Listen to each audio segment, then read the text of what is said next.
Bismillahirrahmanirrahim. Assalamualaikum warahmatullahi wabarakatuh. Saya Divauliari Ayanti dari kelas 5C, perwakilan dari kelompok 1. Saya akan menjelaskan mengenai manusia sebagai makhluk individual sosial. Hakikat manusia sebagai makhluk individual sosial. Makhluk individual bermakna bahwa manusia mempunyai ciri khas atau kepribadiannya masing-masing, sehingga dapat disimpulkan bahwa tidak ada manusia yang sama satu sama lainnya. Setiap orang mempunyai keunikan atau ciri khasnya masing-masing. Hal tersebut dapat dipengaruhi, yang pertama oleh individualnya itu sendiri, yang kedua oleh lingkungannya. Nah, individu berasal dari kata in dan divided. In artinya bisa masuk atau bisa diartikan tidak, sedangkan divided artinya terbagi atau dibagi. Menurut Dr. Alison, individu berasal dari bahasa Latin yaitu individuum, yang artinya tidak terbagi atau tidak terpisah antara jiwa dan raganya. Seorang individu itu merupakan perpaduan dua faktor antara faktor genotip dan faktor fenotip. Faktor genotip ini bawaan dari lahir. Pertumbuhan dan perkembangan dipengaruhi oleh beberapa faktor. Mengenai hal ini ada 3 pandangan yang menjelaskan faktor-faktor tersebut, yaitu yang ke-1, pandangan nativistik, yang menyatakan pertumbuhan ditentukan atas dasar faktor individu sendiri. Yang kedua, pandangan empiristik menyatakan pertumbuhan didasarkan atas faktor lingkungan. Yang ketiga, pandangan konvergensi menyatakan pertumbuhan dipengaruhi atas dasar individu dan lingkungan.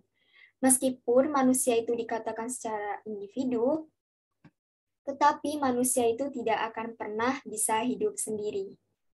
Peran manusia sebagai makhluk individu sosial adalah sebagai makhluk yang memiliki harkat dan martabat, yang mempunyai hak-hak dasar untuk memenuhi hal tersebut. Sebagai makhluk individu, manusia mempunyai peran.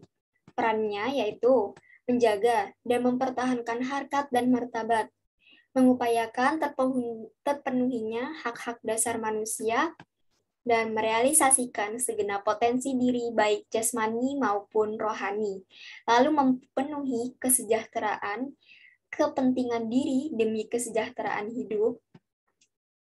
Peran sebagai makhluk sosial melakukan interaksi dengan manusia lain ataupun kelompok, membentuk kelompok sosial, menciptakan norma-norma sebagai pengaturan tertib dalam kehidupan berkelompok. Dengan akal, akhirnya manusia memiliki kemampuan berpikir.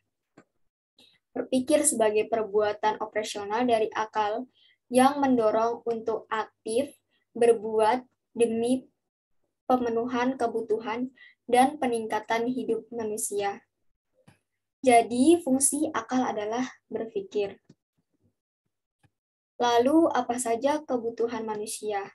Secara umum ada 2, yakni yang pertama, kebutuhan bendaan, jasmani, biologis. Lalu yang kedua, kebutuhan rohani, mental, dan psikologi. Dan menurut Abraham Maslow, ada 5 kebutuhan manusia, yakni yang pertama, kebutuhan fisiologis. Premier mendasar, yakni seperti makan dan minum, pakaian, dan lain-lain. Yang kedua, kebutuhan rasa aman dan perlindungan, yakni seperti bebas dari rasa takut, terlindungi, dan terlindungi dari ancaman penyakit ataupun perang dan lain-lain.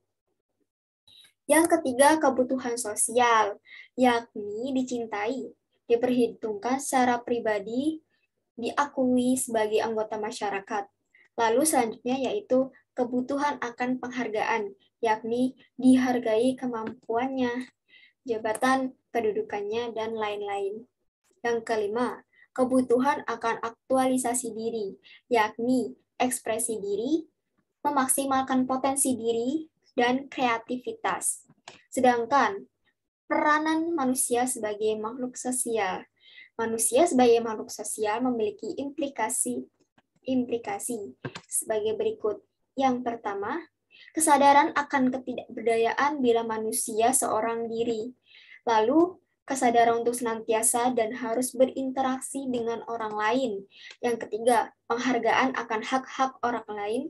Yang keempat, ketaatan terhadap norma-norma yang berlaku, keberadaan manusia sebagai makhluk sosial, menjadikan manusia melakukan peran-peran sebagai berikut. Peran apa saja yang dilakukan? Yang pertama yaitu melakukan interaksi dengan manusia lain atau kelompok, membentuk kelompok-kelompok sosial, menciptakan norma-norma sosial sebagai pengaturan tata tertib. Sekian penjelasan dari saya mengenai manusia sebagai makhluk individual sosial.